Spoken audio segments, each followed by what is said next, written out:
sé que la meva família es van posicionar sobretot amb el bàndol guanyador de la guerra, per tant franquista. No es va parlar mai d'aquest tema. Suposo que ells devien tenir els seus motius també après a jutjar. Jo tot això ho he sabut més endavant. No ho parlàvem. Els meus tiets callaven.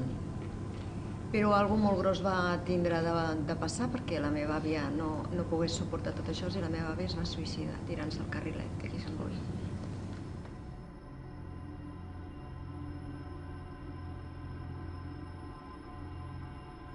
Les audiències memorials han estat molt satisfactòries, sobretot pels participants. A efectes de valoració podem distingir bàsicament 3 moments claus.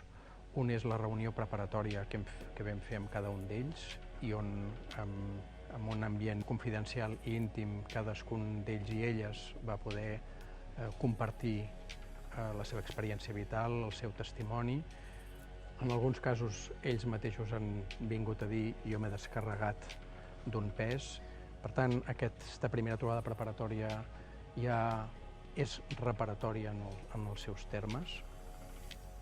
En el segon moment és la pròpia audiència memorial, en el que allò que han compartit en un espai més confidencial decideixen, algunes d'aquestes persones, compartir-ho en públic davant de les autoritats i davant del poble i al mateix lloc on van ocórrer els fets.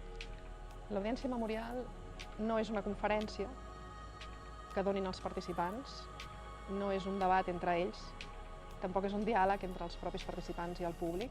Per aquest motiu no preveiem cap torn de paraula quan finalitza l'acte, és a dir, que els assistents no podran fer preguntes amb aquests testimonis.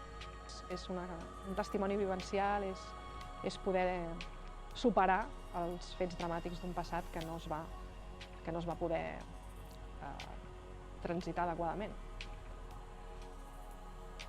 I el tercer moment clau que enllaça pròpiament amb l'audiència memorial, que és l'acabament, i per tant és un espai informal igualment valuós que permet que aquesta memòria individual i col·lectiva sigui informalment reconeguda i posada en valor per totes les persones que han assistit a l'audiència memorial.